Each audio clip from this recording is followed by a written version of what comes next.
നമസ്കാരം, എല്ലാവർക്കും ശുഭദിനം ആശംസിക്കുകയാണ്. നമുക്ക് ഇന്നത്തെ പത്രവിശേഷത്തിലേക്ക് കടക്കാം. പതിപോലെ എന്റെ മുമ്പിൽ മാതൃഭൂമിയുണ്ട്, മനോരമയുണ്ട്, ദേശാഭിമാനി, മാധ്യമം, കേരള കൗമുദി എന്നീ 5 പത്രങ്ങളാണ് ഉള്ളത്.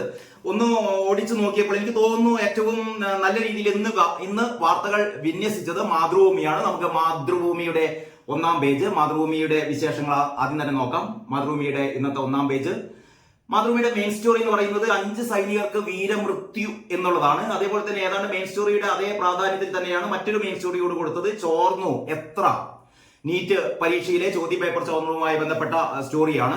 ഏറ്റവും മുകളിൽ തന്നെ പ്രധാനമന്ത്രി നരേന്ദ്രമോദി റഷ്യയിൽ നടത്തിയ സന്ദർശനത്തെ കുറിച്ചുള്ള ഫോട്ടോയാണ്.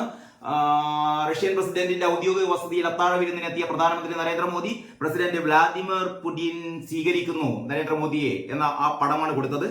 പിന്നെ നീറ്റ് പരീക്ഷയിൽ ചോർന്നു എത്ര എന്നുള്ളതാണ് ടൈറ്റില്. വ്യാപ്തി കണ്ടെത്തിയതിനു ശേഷം നീറ്റ് പുനഃപരീക്ഷയിൽ തീരുമാനമെന്ന് സുപ്രീം കോടതി അറിയിച്ചിരിക്കുന്നു. അതായത് ചോദ്യപേപ്പർ ചോർന്നിട്ടുണ്ട്, പക്ഷെ അതിന്റെ വ്യാപ്തി എത്രത്തോളമാണ് എന്ന് അറിയണം. അതിനു വേണ്ടിയിട്ട് ഈ പരീക്ഷാ ഏജൻസിയോടും കേന്ദ്ര സർക്കാരിനോടും വിശദീകരണം ആവശ്യപ്പെട്ടിരിക്കുകയാണ്. അത് കഴിഞ്ഞിട്ടാണ് നീറ്റ് പരീക്ഷ വീണ്ടും നടത്തേണ്ടതുണ്ടോ എന്ന് സുപ്രീം കോടതി തീരുമാനിക്കുക. ഷൈൻ മോഹന്റെ വാർത്തയാണ്. മെയ് 5 നടന്ന നീറ്റ് UG പരീക്ഷയുടെ ചോദ്യക്കടലാസ് ചോർന്നു എന്നതിൽ സംശയമില്ലെന്ന് സുപ്രീം കോടതി. അതിന്റെ വ്യാപ്തി എത്രത്തോളം ഉണ്ടെന്ന് കണ്ടെത്തിയാലേ പുനഃപരീക്ഷ വേണോ എന്ന് തീരുമാനിക്കാനാവൂ. ചോർച്ചയുടെ രീതിയും വ്യാപ്തിയും മനസ്സിലാക്കാൻ കേന്ദ്രത്തോടും ദേശീയ പരീക്ഷാ ഏജൻസിയോടും അതായത് NTA സുപ്രീം കോടതി നിർദ്ദേശിച്ചിരിക്കുന്ന ഒട്ടേറെ ചോദ്യങ്ങളും സുപ്രീം കോടതി ഉന്നയിച്ചു. അന്വേഷണ പുരോഗതി അറിയിക്കാൻ CBIയോടും ആവശ്യപ്പെട്ടു. ചീഫ് ജസ്റ്റിസ് DY ചന്ദ്രചൂഡ് അധ്യക്ഷനായ ബെഞ്ച് കേസ് വ്യാഴാഴ്ചത്തേക്ക് മാറ്റിയിരിക്കുകയാണ്. അപ്പൊ നമുക്ക് വ്യാഴാഴ്ച അറിയാനാകും നീറ്റ് പുനഃപരീക്ഷ നടത്തുമോ എന്നുള്ളത്. ലക്ഷക്കണക്കിന് വിദ്യാർത്ഥികളാണ് ഉത്കണ്ഠയോടെ ആകാംക്ഷയോടെ ഇരിക്കുന്നത്. അവരുടെ ഭാവിയാണ് ഇങ്ങനെയുള്ളൊരു ചോദ്യപേപ്പർ ചോർച്ചയിലൂടെ ആകെ അവതാളത്തിലായിരിക്കുന്നത്. ഇതിനിടയ്ക്ക് കേന്ദ്രം ഒരു വാദം ഉന്നയിച്ചിട്ടുണ്ട്. കേന്ദ്രത്തിന്റെ വാദം എന്താണെന്ന് വെച്ചാൽ സർക്കാർ ഹർജിക്കാർക്ക് എതിരല്ല, രാജ്യവ്യാപകമായി ക്രമക്കേട് ഉണ്ടായി എന്ന ആശങ്കക്ക് അടിസ്ഥാനമില്ല. ഒറ്റപ്പെട്ട സംഭവത്തിന് 23 ലക്ഷം പേർ എഴുതിയ പരീക്ഷ റദ്ദാക്കി വീണ്ടും നടത്തുന്നത് പ്രായോഗികമല്ല. ഏറ്റവും ഉയർന്ന സ്കോർ നേടിയ 100 വിദ്യാർത്ഥികൾ 18 സംസ്ഥാനങ്ങളിലെ 56 നഗരങ്ങളിലുള്ള 95 കേന്ദ്രങ്ങളിൽ പരീക്ഷ എഴുതിയവരാണ് എന്നും കേന്ദ്രത്തിന് വേണ്ടി സോളിസിറ്റർ ജനറൽ തുഷാർ മേത്ത പറയുകയുണ്ടായി. മറ്റൊന്ന് മാതൃഭൂമിയുടെ ഒന്നാം പേജിൽ തന്നെ കോഴ ഒത്തുതീർപ്പിന് ശ്രമം എന്ന വാർത്തയുണ്ട്. നമുക്കറിയാലോ CPMന്റെ കോഴ വിവാദം, അതായത് സമവായത്തിന് റിയൽ എസ്റ്റേറ്റുകാരും രംഗത്തെത്തി എന്ന് പറയുന്ന ഞെട്ടിപ്പിക്കുന്ന, ഓരോ ദിവസവും CPMന്റെ ഭാഗത്ത് നിന്ന് വരുന്ന ഇത്തരത്തിലുള്ള വാർത്തകൾ നമ്മളെ ഞെട്ടിപ്പിക്കുന്നതാണ്. ഞെട്ടിപ്പിച്ച് അവസാനം ഞെട്ടിക്കാതെ പോകുന്ന ഒരവസ്ഥയിലേക്ക് വരെ എത്തുമെന്ന് തോന്നുന്നു. ബിജു പരവത്തിന്റെ സ്പെഷ്യൽ സ്റ്റോറിയാണ്. അതിൽ പറയുന്നത് PSC അംഗത്വം വാഗ്ദാനം ചെയ്ത് CPM നേതാവ് കോഴ വാങ്ങിയെന്ന ആരോപണം പാർട്ടിക്കുള്ളിൽ തന്നെ ഒതുക്കാൻ നേതാക്കളുടെ ശ്രമം. ഇത് പാർട്ടിക്കുള്ളിൽ, അതാണ് പാർട്ടി കോടതിയൊക്കെ ഞങ്ങൾക്കുണ്ടല്ലോ എന്ന് സാധാരണ സഖാക്കൾ പറയാറുണ്ട്. അതുപോലെ ഈ വിവാദവും, ഈ കോഴ വിവാദവും പാർട്ടിക്കുള്ളിൽ തന്നെ ഒതുക്കാനാണ് ഇപ്പോഴത്തെ ശ്രമം. കോഴിക്കോട്ടെ പല നേതാക്കൾക്കുമെതിരെയും മറ്റു പല ആരോപണങ്ങളും ഉയരാൻ സാധ്യതയുണ്ടെന്നത് മുൻനിർത്തിയാണ് ഈ നീക്കം. ഇത് പുറത്ത് കൂടുതൽ വ്യാപകമായി ചർച്ച ചെയ്യപ്പെട്ടാൽ അല്ലെങ്കിൽ പോലീസിലൊക്കെ പോയാൽ കൂടുതൽ ഇതേപോലുള്ള ആരോപണങ്ങൾ ഉയരും. കൂടുതൽ ഇതേപോലുള്ള വിവാദങ്ങളിൽ പാർട്ടി അകപ്പെടും. അതുകൊണ്ട് എങ്ങനെയെങ്കിലും ഇത് ഒതുക്കി തീർക്കാനാണ് ഇപ്പോൾ പാർട്ടിക്കുള്ളിലെ ശ്രമം. പരാതി പുറത്തുന്നയിക്കുന്ന സ്ഥിതി ഇല്ലാതാക്കാൻ ഒത്തുതീർപ്പിന് റിയൽ എസ്റ്റേറ്റ് ബിസിനസ്സുകാരും രംഗത്തുണ്ട് എന്ന് പറയുന്നത്. അപ്പോൾ പാർട്ടിയിൽ ഇത്തരം കാര്യങ്ങളിലൊക്കെ ഇടപെടുന്നത് റിയൽ എസ്റ്റേറ്റുകാരൊക്കെയാണ്. പ്രശ്നം വഷളാവാതിരിക്കാൻ പാർട്ടി പതിവ് ജില്ലാ സെക്രട്ടേറിയറ്റ് യോഗം തിങ്കളാഴ്ച ഒഴിവാക്കിയിരുന്നു. അതേസമയം ഇക്കാര്യം ഗൗരവത്തോടെയാണ് സംസ്ഥാന നേതൃത്വം കാണുന്നത്. തട്ടിപ്പുകാർക്കെതിരെ നടപടി ഉണ്ടാകുമെന്ന് മുഖ്യമന്ത്രിയും CPM സംസ്ഥാന സെക്രട്ടറി MV ഗോവിന്ദനും വ്യക്തമാക്കിയിട്ടുണ്ട്. മുഖ്യമന്ത്രി കഴിഞ്ഞ ദിവസം ഈ ആരോപണം ഒറ്റയടിക്ക് മുഖ്യമന്ത്രി നിഷേധിക്കുന്നില്ല. സാധാരണ രീതിയിൽ മുഖ്യമന്ത്രി പച്ചക്കള്ളമാണ് പറയുന്നതെന്നൊക്കെയാണ് പറയുക. പക്ഷേ കഴിഞ്ഞ ദിവസം മുഖ്യമന്ത്രി നിയമസഭയിൽ പറഞ്ഞത് ഇത്തരത്തിലുള്ള ഒരുപാട് ആരോപണങ്ങൾ അല്ലെങ്കിൽ ഒരുപാട് വിവാദങ്ങളൊക്കെ ഉണ്ടാകും, ഇത് അന്വേഷിക്കണം എന്നാണ് മുഖ്യമന്ത്രി പറഞ്ഞത്. മുഖ്യമന്ത്രി പറഞ്ഞ കാര്യം നടപടി ഉണ്ടാകും. PSC അംഗങ്ങളെ നിയമിക്കുന്നതിൽ ഒരു തരത്തിലുള്ള വഴിവിട്ട നീക്കവും ഉണ്ടാകാറില്ലെന്ന് മുഖ്യമന്ത്രി പിണറായി വിജയൻ നിയമസഭയിൽ പറഞ്ഞു. തട്ടിപ്പുകൾ പല രീതിയിൽ നാട്ടിൽ നടക്കുന്നുണ്ട്. അത്തരം തട്ടിപ്പുകൾ നടക്കുമ്പോൾ അതിന്റെ ഭാഗമായുള്ള നടപടികൾ സ്വാഭാവികമായും ഉണ്ടാവുമെന്ന് അദ്ദേഹം പറയുന്നത്. നാട്ടിൽ ഒരുപാട് തട്ടിപ്പുകൾ നടക്കുന്നുണ്ട്, അപ്പൊ സ്വാഭാവികമായും ഇത്തരത്തിലുള്ള തട്ടിപ്പുകളൊക്കെ ഉണ്ടാകും. അതുകൊണ്ട് തന്നെ നടപടി ഉണ്ടാവുമെന്നാണ് മുഖ്യമന്ത്രി പറഞ്ഞത്. മുഖ്യമന്ത്രിയുടെ മരുമകനാണ് ഈ പറയുന്ന വിവാദത്തിൽ അകപ്പെട്ടിരിക്കുന്നത് എന്നുള്ളത് കൂടി പ്രധാനപ്പെട്ടതാണ്. പിന്നെ മറ്റൊരു ഏറ്റവും പ്രധാനപ്പെട്ട വാർത്ത ജാമ്യത്തിന് ലൊക്കേഷൻ വേണ്ട എന്നുള്ളതാണ്. അതായത് ജാമ്യത്തിലിറങ്ങുന്ന പ്രതി എവിടെയെല്ലാം പോകുന്നു എന്നറിയാൻ അന്വേഷണ ഉദ്യോഗസ്ഥരുമായി ഗൂഗിൾ പിൻ, അതായത് മൊബൈൽ ലൊക്കേഷൻ പങ്കുവെക്കണമെന്ന നിബന്ധന വെക്കാനാവില്ലെന്ന് സുപ്രീം കോടതി. ഏറ്റവും പ്രധാനപ്പെട്ട ഒരു വിധിയാണ്. പ്രതിയുടെ ചലനങ്ങൾ തുടർച്ചയായി നിരീക്ഷിക്കുന്നത് സ്വകാര്യത ലംഘനമാണെന്നും ജസ്റ്റിസ് AS ഓഖ അധ്യക്ഷനായ ബെഞ്ച് വ്യക്തമാക്കി. പിന്നെ മറ്റൊന്ന് നമ്മളെയൊക്കെ ബാധിക്കുന്ന വേറൊരു പ്രധാനപ്പെട്ട പ്രശ്നമാണ് ചാനൽ പാക്കേജ് നിരക്കുയർത്താൻ ഇനി നിയന്ത്രണമില്ല. ഈ TV ചാനലുകളുടെ ഒക്കെ നിരക്ക് ഇനി ഉയരാൻ പോകുകയാണ്. ചാനൽ പാക്കേജുകൾക്ക് നിശ്ചയിച്ചിരുന്ന മേൽത്തട്ട് പരിധി നീക്കി telecom regulatory authority of India, അതായത് ട്രായ് 200 ചാനലുകൾക്ക് 130 രൂപയും 200-ലധികം ചാനലുകൾക്ക് 160 രൂപയുമാണ് നിശ്ചയിച്ചിരുന്ന മേൽത്തട്ട് പരിധി. അതാണ് ട്രായ് ഒഴിവാക്കിയിരിക്കുന്നത്. ഇനി വിപണി സാഹചര്യങ്ങളെ ആശ്രയിച്ച് സേവനദാതാക്കൾക്ക് നെറ്റ്വർക്ക് കപ്പാസിറ്റി ഫീസ് നിശ്ചയിക്കാവുന്നതാണ്. എന്നാൽ പരിധി ഒഴിവാക്കിയത് വിപണിയിൽ മത്സരക്ഷമത ഉറപ്പാക്കാനാണെന്നാണ് കേന്ദ്ര വാർത്താവിനിമയ മന്ത്രാലയത്തിന്റെ വിലയിരുത്തൽ. ചാനൽ വിതരണക്കാർക്ക് പാക്കേജുകൾക്ക് പരമാവധി 45% കിഴിവ് നൽകാനാണ് പുതിയ അനുമതി. അങ്ങനെ ഒരു കാര്യം കൂടി ഉണ്ട് കേട്ടോ. നേരത്തെ ഇത് 15% കിഴിവ് അനുവദിക്കാവുന്നത്. എന്ന് പറഞ്ഞാൽ ചാനൽ ദാതാക്കൾ തമ്മിലുള്ള മത്സരം വർദ്ധിക്കുമെന്നാണ് തോന്നുന്നത്. പിന്നെ വാർഡ് വിഭജനം ഗവർണർ ഒപ്പിട്ടു. തദ്ദേശ സ്ഥാപനങ്ങളിലെ വാർഡുകളുടെ എണ്ണം പുതുക്കുന്നത് സംബന്ധിച്ച നിയമ ഭേദഗതിക്കുള്ള ബില്ലില് ഗവർണർ ഒപ്പുവെച്ചിരിക്കുന്നു. എല്ലാ തദ്ദേശ സ്വയംഭരണ സ്ഥാപനങ്ങളിലും ഒരു വാർഡ് വീതം വർദ്ധിക്കാൻ വേണ്ടി പോകുകയാണ്. പിന്നെ കരുവന്നൂരിൽ EDയോട് ഹൈക്കോടതി പറഞ്ഞിരിക്കുന്നു പിടിച്ചെടുത്ത രേഖകളൊക്കെ ക്രൈംബ്രാഞ്ചിന് കൈമാറണമെന്ന്. EDക്ക് തിരിച്ചടി എന്ന രീതിയിലാണ് ഇത് പല കേന്ദ്രങ്ങളും ഈ ഒരു വിധിയെ കാണുന്നത്. കരുവന്നൂർ ബാങ്ക് തട്ടിപ്പ് കേസ് അന്വേഷണവുമായി ബന്ധപ്പെട്ട് ED പിടിച്ചെടുത്ത രേഖകൾ ഫോറൻസിക് പരിശോധനയ്ക്കായി ക്രൈംബ്രാഞ്ചിന് വിട്ടു നൽകാൻ സാമ്പത്തിക കുറ്റകൃത്യങ്ങൾ പരിഗണിക്കുന്ന കോടതിക്ക് ഹൈക്കോടതിയുടെ നിർദ്ദേശം. അപ്പോൾ ഈ ക്രൈംബ്രാഞ്ചിന്റെ രേഖകളൊക്കെ ക്രൈംബ്രാഞ്ച് ഇത്ര കാലം കേസ് അന്വേഷിച്ചിട്ടും കുറ്റപത്രം ഇതുവരെ കൊടുത്തിട്ടില്ല. ഇനിയിപ്പോ ഇതുകൊണ്ടാണെന്നാണ് പറയുന്നത്. എന്താ പറയാ, ഈ ക്രൈംബ്രാഞ്ചിന്റെ ഈ രേഖകൾ ED പിടിച്ചെടുത്തുകൊണ്ടാണെന്ന്. ED ഏതായാലും അത് വിട്ടുകൊടുത്തു കഴിഞ്ഞാൽ നമുക്ക് പ്രതീക്ഷിക്കാം അടുത്ത് തന്നെ ക്രൈംബ്രാഞ്ച് കുറ്റപത്രം സമർപ്പിക്കുമെന്ന്. അപ്പൊ ഇതൊക്കെയാണ് മാതൃഭൂമിയുടെ 1-ാം പേജിലെ വാർത്തകൾ. പിന്നീട് മാതൃഭൂമിയുടെ ഉള്ളിലൊരു വാർത്തയുണ്ട്, ഇനിയും അരുതേ എന്ന് പറഞ്ഞിട്ട്. ശ്രദ്ധിക്കേണ്ട ഒരു വാർത്തയാണ് മാതൃഭൂമിയുടെ ഉൾപേജിൽ. ഇനിയും അരുതേ എന്ന് പറയുന്നത് മരിച്ചത് 71 പേർ. 3.5 വർഷത്തിനിടെ നഗരത്തിലുണ്ടായത് 800ഓളം ബസ് അപകടങ്ങൾ. ചീറിപ്പായുന്ന ബസ്സുകൾ യാത്രക്കാർക്ക്, കാൽനട യാത്രക്കാർക്ക് മാത്രമല്ല, കാൽനട യാത്രക്കാർക്ക്, സ്കൂൾ വിദ്യാർത്ഥിനികൾക്ക്, ഇരുചക്ര വാഹനങ്ങളിൽ പോകുന്നവർക്കൊക്കെ ഭീഷണിയാണ് നമ്മുടെ സ്വകാര്യ ബസ്സുകളുടെ മത്സര ഓട്ടം. അത് ഒരുപാട് കാലമായി ഇതിനെതിരെ എന്തൊക്കെ നിയമ നടപടികൾ എടുത്തിട്ട് ഒരു രക്ഷയുമില്ല. കാരണം സീബ്ര ലൈനിലൂടെ പോകുന്ന കുട്ടികളെ, കഴിഞ്ഞ ദിവസം 3 കുട്ടികളെയാണ് സ്വകാര്യ ബസ് ഇടിച്ചിട്ടത്. ഈ കഴിഞ്ഞ ദിവസം കോഴിക്കോട്ട് ചെറുവണ്ണൂരിൽ ഈ സ്കൂളിന് മുന്നിലുള്ള ഈ സീബ്ര ലൈനിലൂടെ ക്രോസ് ചെയ്യുന്ന ഒരു വിദ്യാർത്ഥിനിയെ ബസ് ഇടിച്ചിട്ടിരുന്നു. എന്തോ ഭാഗ്യത്തിന് ആ വിദ്യാർത്ഥി രക്ഷപ്പെട്ടു, ജീവാപായം ഉണ്ടായില്ല.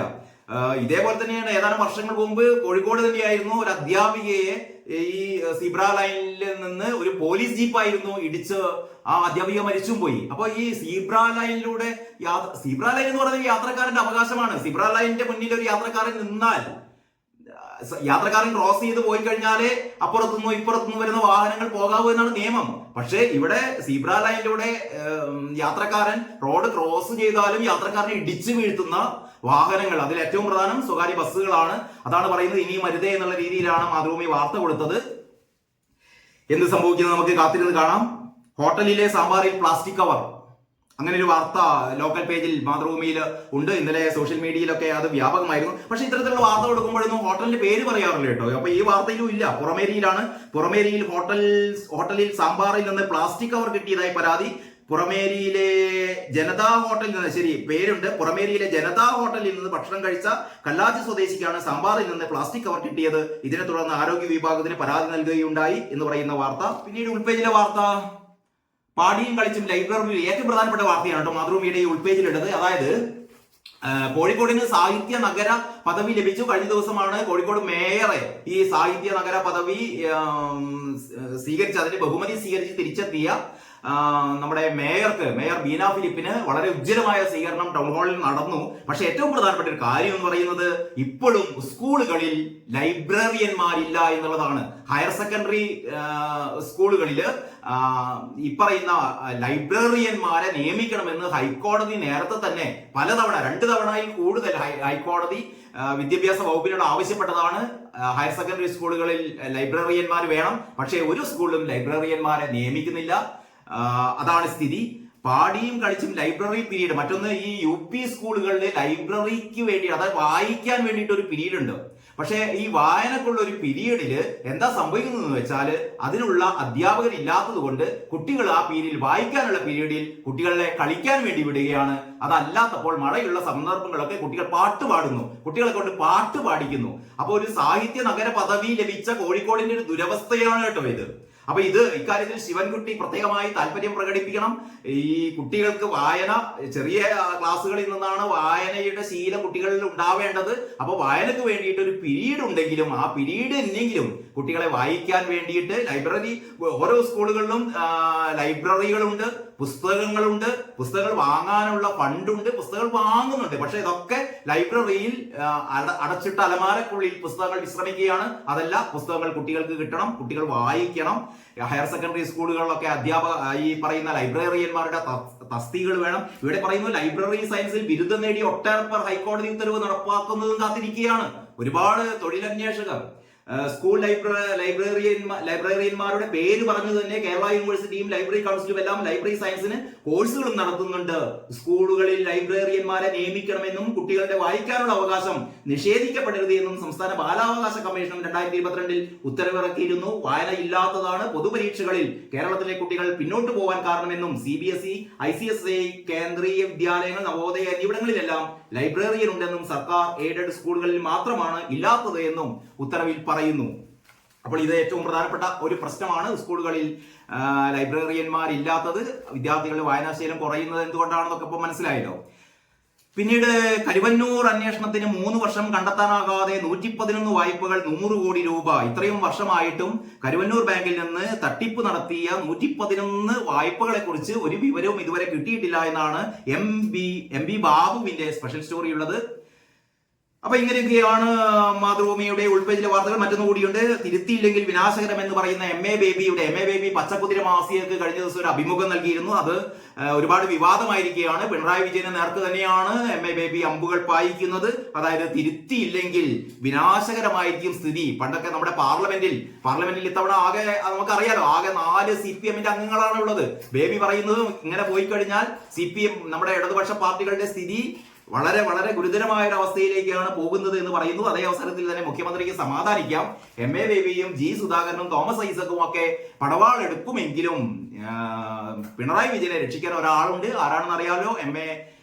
നമ്മുടെ ജോസ് കെ മാണി, നമ്മുടെ മാണി സാറിന്റെ മകൻ ജോസ് കെ മാണി പറയുന്നു, മുഖ്യമന്ത്രിയുടെ പരാമർശം കൊണ്ടാണ് പരാജയം എന്ന് കരുതുന്നില്ല. അപ്പൊ മുഖ്യമന്ത്രിക്ക് ഐക്യദാർഢ്യവുമായി നമ്മുടെ മാണി സാറിന്റെ മകൻ ജോസ് കെ മാണി കൂടെയുണ്ട് എന്നുള്ളത് മുഖ്യമന്ത്രിക്ക് സമാധാനിക്കാം, ഗോവിന്ദൻ മാഷിന് സമാധാനിക്കാം. ഇങ്ങനെയൊക്കെയാണ് മാതൃഭൂമിയുടെ ഉൾപേജിലെ വാർത്തകൾ. നമുക്ക് മനോരമയിലേക്ക് കിടക്കാം. മനോരമയുടെ 1-ാം പേജ്. ആഴമറിഞ്ഞ് പരിഹാരം, നീറ്റ് UG ചോർച്ച ഉറപ്പിച്ച് സുപ്രീം കോടതി. അതേപോലെ തന്നെ മാതൃഭൂമിയിൽ ചോർന്നു എത്ര എന്ന ഹെഡിങ്ങിന് പകരം ഇവിടെയുള്ളത് ആഴമറിഞ്ഞ് പരിഹാരം. പരീക്ഷ റദ്ദാക്കൽ അവസാന മാർഗമാണ്. ഹർജികൾ 11-ന് വീണ്ടും പരിഗണിക്കും. അപ്പോഴറിയാം പരീക്ഷ റദ്ദാക്കുമോ ഇല്ലയോ എന്ന്. രാഹുൽ ഗാന്ധി നമ്മുടെ മണിപ്പൂരിൽ എത്തിയിട്ട് അവിടെ നിന്നുള്ള ഒരു ഫോട്ടോ, വളരെ ഒരു നല്ല ഫോട്ടോ മനോരമ 1-ാം പേജിൽ കൊടുത്തിട്ടുണ്ട്. സങ്കടങ്ങൾക്കൊപ്പം രാഹുൽ ഒപ്പമുണ്ട്, മണിപ്പൂരിന് രാഹുലിന്റെ വാക്ക്. ഈ വാർത്ത മാതൃഭൂമിയിലുണ്ട് കേട്ടോ. മാതൃഭൂമിയുടെ ഉള്ളിലാണ് ആ വാർത്തയുള്ളത്. പിന്നീട് പ്രധാനമന്ത്രിയുടെ മോസ്കോ സന്ദർശനം. ഇന്ത്യ റഷ്യ ഉച്ചകോടി ഇന്ന്. പ്രധാനമന്ത്രി നരേന്ദ്രമോദിയും വ്ളാഡിമിർ പുടിനും കൈകൊടുക്കുന്ന പടം 1-ാം പേജിലുണ്ട്. ഫ്രാൻസിൽ ഇടത് സഖ്യം സഭ ത്രിശങ്കു എന്ന് പറയുന്ന ഫ്രാൻസിലെ വാർത്ത. ജമ്മുവിൽ ഭീകരാക്രമണം, 5 സൈനികർക്ക് വീരമൃത്യു എന്നുള്ളത് 2 കോളത്തിൽ താഴെയാണ് മനോരമ കൊടുത്തത്. മാതൃഭൂമി അത് മെയിൻ സ്റ്റോറി ആയിരുന്നു. അതൊക്കെയാണ് 2 പത്രങ്ങൾ തമ്മിലുള്ള വ്യത്യാസം എന്ന് പറയുന്നത്. ഫസൽ കോയമ തങ്ങൾ അന്തരിച്ച വാർത്ത മനോരമ 1-ാം പേജിൽ തന്നെ കൊടുത്തിട്ടുണ്ട്. ആത്മീയ പണ്ഡിതനും ദക്ഷിണ കന്നഡ സംയുക്ത ജമാഅത്ത് ഖാസിയുമായ എട്ടിക്കുളം സയ്യിദ് ഫസൽ കോയമ തങ്ങൾ നിര്യാതനായ വിവരം 1-ാം പേജിൽ മനോരമയുടെ. കുഞ്ചുകുറുപ്പ് പറയുന്നത് എന്താണെന്നറിയോ? ഒരു പ്രസംഗം കൊണ്ട് മാത്രം പരാജയം ഉണ്ടാകുമെന്ന് കരുതുന്നില്ലെന്ന് ജോസ് കെ മാണി പറഞ്ഞല്ലോ, ഐക്യദാർഢ്യം പ്രകടിപ്പിച്ചല്ലോ. അതാണ് നമ്മുടെ കുഞ്ചുകുറുപ്പ് പറയുന്നത്. 1-2 പ്രസംഗത്തിന് കൂടി വകുപ്പുണ്ടെന്ന് പറയുന്നത്. അതായത് നമ്മുടെ ചാഴിക്കാടനെതിരെ മുഖ്യമന്ത്രി പ്രസംഗിച്ചല്ലോ, അതുകൊണ്ടാണ് കോട്ടയത്ത് ചാഴിക്കാടന് ഈ പറയുന്ന തോൽവി സംഭവിച്ചത് എന്ന് പറയുന്ന ജോസ് കെ മാണിയുടെ ആരോപണം. അല്ലെങ്കിൽ ജോസ് കെ മാണി പറയുന്നു അതുകൊണ്ട് തന്നെ മുഖ്യമന്ത്രിയുടെ പ്രസംഗം കൊണ്ടൊന്നും അല്ല തോറ്റുപോയത് എന്നാണ് ജോസ് കെ മാണി പറയുന്നത്. അപ്പം ഇനിയും മുഖ്യമന്ത്രി പ്രസംഗിക്കേണ്ടി വരും, എന്നാലേ തോൽക്കൂ. ഒരു പ്രസംഗം കൊണ്ടൊന്നും തോൽക്കില്ല എന്നാണ് ജോസ് കെ മാണിയുടെ കണ്ടെത്തൽ. പിന്നീട് ഉള്ളിലെ പേജിൽ നമ്മുടെ കോഴിക്കോട്ട് അപമാനമായ KSRTC ടെർമിനലിലെ 11 നില കെട്ടിടമുണ്ടല്ലോ, ആ കെട്ടിടത്തിന്റെ ബ്രേക്ക് ഡൗൺ എന്നാണ് തലക്കെട്ട്. അതായത് അറ്റകുറ്റപ്പണികൾ നടത്താൻ പണം മുടക്കാൻ തയ്യാറല്ലെന്ന് പാട്ടക്കരാർ ഏറ്റെടുത്ത കമ്പനി എന്ന് പറഞ്ഞാൽ ആ 11 നില കെട്ടിടം കോടികൾ ചെലവഴിച്ച് നിർമ്മിച്ച കോഴിക്കോടിന് ഒരു അലങ്കാരം എന്നുള്ള രീതിയിലൊക്കെ നമ്മൾ കണ്ട ആ കെട്ടിടമാണ് KSRTCയിലെ ടെർമിനൽ. വർഷങ്ങളായി ആ കെട്ടിടം നിർമ്മാണത്തിലെ അപാകത കാരണം ഇപ്പോഴും അറ്റകുറ്റപ്പണിക്ക് പോലും ഇനിയുള്ള ഒരു സാധ്യത കാണുന്നില്ല. അത് ലീസിനെടുത്ത കമ്പനി ഞങ്ങളുടേതല്ല ഉത്തരവാദിത്തം എന്നാണ് പറയുന്നത്. പിന്നെ ആരുടേതാണ് ഉത്തരവാദിത്തം എന്ന് ചർച്ച ചെയ്ത് വരുമ്പോഴത്തേക്കും മിക്കവാറും ആ കെട്ടിടം പൊളിച്ചു കളയേണ്ട ഒരു അവസ്ഥയാണ് വരുന്നത്. KSRTC ശമ്പളം കൊടുക്കാൻ പോലും വകയില്ലാതിരിക്കുമ്പോഴാണ് KSRTCയുടെ ഒരു ടെർമിനലില് മാസാമാസം കോടിക്കണക്കിന് രൂപ ലഭിക്കേണ്ട വാടക ഇനത്തിൽ ലഭിക്കേണ്ട ഒരു കെട്ടിടത്തിനാണ് ഈ ദുർവിധി എന്ന് നമ്മൾ ആലോചിക്കണം. ഇതാണ് പൊതുമേഖലയിൽ സംഭവിച്ചുകൊണ്ടിരിക്കുന്ന കാര്യങ്ങൾ. സർക്കാരിന്റെ എന്താ പറയാ പിടിപ്പുകേട് എന്ന് തന്നെ പറയണം ഇത്തരം കാര്യങ്ങൾക്ക് വേണ്ടിയിട്ട്. പിന്നീട് ഫയലുകൾ ക്രൈംബ്രാഞ്ചിന് കൈമാറണമെന്ന് പറയുന്ന ഹൈക്കോടതി വാർത്ത, അതായത് കരുവന്നൂരിൽ ED പിടിച്ചെടുത്ത ഫയലുകൾ തീരുമാനമായി. ആ വാർത്ത ഉള്ളിലെ പേജിലാണ് കൊടുത്തിരിക്കുന്നത്. ഭരണവിരുദ്ധതയിലേക്ക് വിരൽ ചൂണ്ടി CPI സ്വന്തം വീഴ്ചയും തുറന്നു പറയണമെന്ന് നേതൃയോഗത്തിൽ ആവശ്യം. ഇങ്ങനെയൊക്കെയാണ് മനോരമയുടെ ഉള്ളിലെ പേജിലെ വാർത്തകൾ. PSC കോഴ മന്ത്രിയുടെ അറിവോടെ യുവമോർച്ച പറയുന്നു. ഇത് മന്ത്രിയുടെ അറിവോടെയാണ്. കേസെടുക്കണം UDF, അതായത് നമ്മുടെ ആ കോഴ വിവാദത്തിൽ. കോഴിക്കോട് PSC അംഗത്വം വാഗ്ദാനം ചെയ്ത് കോഴ വാങ്ങിയെന്ന ആരോപണത്തിൽ പോലീസ് കേസെടുത്ത് അന്വേഷണം നടത്തണമെന്ന് UDF ജില്ലാ കമ്മിറ്റി ആവശ്യപ്പെട്ടു. CPM പോലീസോ കോടതിയോ അല്ല, കോഴിക്കോട് കേന്ദ്രമായി CPMന്റെ മാഫിയ സംഘം പ്രവർത്തിക്കുകയാണെന്ന് UDF ജില്ലാ ചെയർമാൻ K ബാലനാരായണനും കൺവീനർ അഹമ്മദ് പുന്നക്കലും പറഞ്ഞു. കോഴിക്കോട്ട് CPMൽ മന്ത്രി റിയാസിന്റെ മാഫിയയും പാർട്ടിയും തമ്മിലുള്ള ഏറ്റുമുട്ടലാണ് നടക്കുന്നതെന്ന് DCC പ്രസിഡന്റ് K പ്രവീൺ കുമാറും പറയുന്നു. ആ വാർത്തകളൊക്കെ നല്ല രീതിയിൽ കൊടുത്തിട്ടുണ്ട്. നമുക്കിനി ദേശാഭിമാനിയിലേക്ക് പോകാം. ദേശാഭിമാനിയുടെ 1-ാം പേജ് വ്യാപ്തി നോക്കി പുനഃപരീക്ഷ. ആ നീറ്റ് ചോദ്യപേപ്പർ ചോർച്ച തന്നെയാണ്. ചോർന്ന നീറ്റ് ചോദ്യപേപ്പർ കിട്ടിയവരെ കണ്ടെത്തണം എന്ന് കോടതി പറയുന്ന ആ വാർത്തയാണ് കൊടുത്തത്. ചോദ്യപേപ്പർ ചോർന്നത് യാഥാർത്ഥ്യമെന്ന് സുപ്രീം കോടതി. ചോർച്ചയുമായി ബന്ധപ്പെട്ട് മുഴുവൻ വിവരങ്ങളും NTAയും CBIയും സമർപ്പിക്കണം. വ്യാഴാഴ്ച കേസ് വീണ്ടും പരിഗണിക്കും. ഇതിന്റെ ടോപ്പ് ബാർ ഫ്രാൻസിൽ ഇടതുപക്ഷ മുന്നേറ്റം എന്നുള്ളതാണ്. മറ്റൊന്ന് കശ്മീരിൽ വീണ്ടും ഭീകരാക്രമണം, 5 സൈനികർക്ക് വീരമൃത്യു. അതും ദേശാഭിമാനി ടോപ്പ് ബാറെ കൊടുത്തിരിക്കുന്നു. കരുവന്നൂരിൽ EDക്ക് തിരിച്ചടി, ദേശാഭിമാനി ആഘോഷിക്കുന്നു. രേഖകൾ ക്രൈംബ്രാഞ്ചിന് തിരികെ നൽകണം, ക്രൈംബ്രാഞ്ച് എത്രയും പെട്ടെന്ന് കുറ്റപത്രം സമർപ്പിക്കണം എന്നുകൂടി ദേശാഭിമാനി പറയേണ്ടതാണ്. VC നിയമനത്തിൽ ഗവർണർക്ക് ചെക്ക്. നമ്മുടെ VC അല്ല കേട്ടോ. ബംഗാളിൽ സുപ്രീം കോടതി സെർച്ച് കമ്മിറ്റി. VC നിയമനത്തിൽ ഗവർണർക്ക് ചെക്ക്. പശ്ചിമ ബംഗാളിൽ സർവകലാശാലകളുടെ വൈസ് ചാൻസലർ നിയമനങ്ങളിൽ സംസ്ഥാന സർക്കാരും ഗവർണറും തമ്മിലുള്ള തർക്കം പരിഹരിക്കാൻ വേണ്ടിയിട്ട് മുൻ chief justice UU Lalit supreme കോടതി VC നിയമന ശുപാർശകൾ സെർച്ച് കമ്മിറ്റിക്ക് കൈമാറണമെന്ന് സൂര്യകാന്ത് അധ്യക്ഷനായ ബെഞ്ച് ഉത്തരവിട്ടതോടെ ഗവർണറുടെ ഏകപക്ഷീയമായ നിയമനങ്ങൾക്ക് തടയിട്ടിരിക്കുകയാണ്. അവിടെ ഏതായാലും സുപ്രീം കോടതിയുടെ നേതൃത്വത്തിൽ ഒരു കമ്മിറ്റി ഉണ്ട്. VC നിയമനത്തിൽ ഗവർണർ ഇടപെടാൻ പറ്റില്ല ഇവിടെ നമ്മുടെ ബംഗാളിൽ. അതേപോലെ കേരളത്തിലും ഇങ്ങനെയൊരു സുപ്രീം കോടതിയുടെ നേതൃത്വത്തിലുള്ള ഒരു സെർച്ച് കമ്മിറ്റി വരണമെന്നൊക്കെയാണ് സഖാക്കൾ ആഗ്രഹിക്കുന്നത്. വരുമെന്ന് നമുക്ക് പ്രതീക്ഷിക്കാം.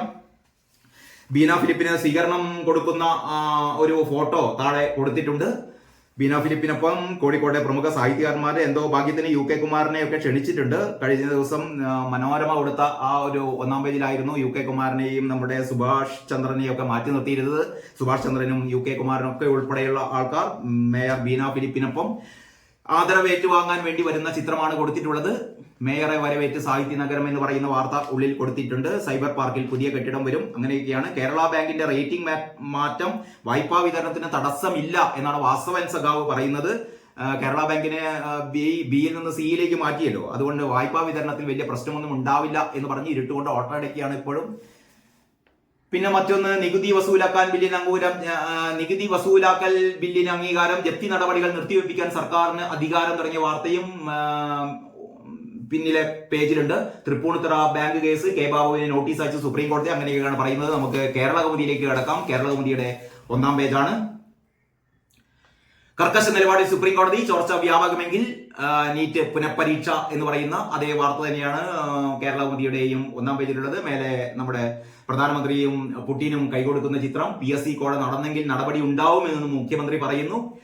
ആരോപണം മുഖ്യമന്ത്രി നിഷേധിച്ചില്ല എന്ന വാർത്ത കൂടി നല്ല രീതിയിൽ തന്നെ കൊടുത്തിട്ടുണ്ട്. ഹെപ്പറ്റൈറ്റിസ് ബി വാക്സിൻ കിട്ടാനില്ല എന്ന് പറയുന്ന KS അരവിന്ദിന്റെ ഒരു കൗമുദി സ്പെഷ്യലാണ് മറ്റൊന്ന് ഒന്നാം പേജിലുള്ളത്.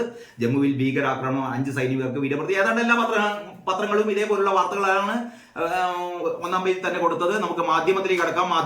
മാധ്യമം പക്ഷേ ഒരു ടോപ്പ് 6 കൊടുത്തിരിക്കുന്നത് പറക്കാൻ കേരളം എന്നാണ്.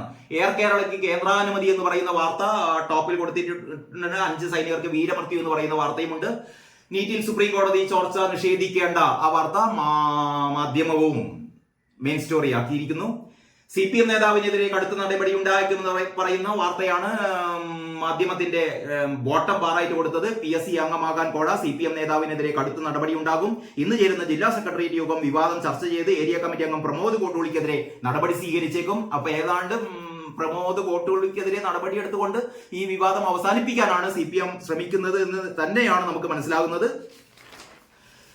അപ്പൊ ഇങ്ങനെയൊക്കെയാണ് ഈ 5 പത്രങ്ങളും വാർത്തകൾ എന്ന് വിന്യസിച്ചിരിക്കുന്നത്. ഏതായാലും നമുക്കിനി ബാക്കി നാളെ എങ്ങനെയാണ് പത്രങ്ങൾ വാർത്ത കൊടുത്തിരിക്കുന്നത് നോക്കാം. ഏതായാലും എല്ലാവർക്കും നമസ്കാരം, നന്ദി.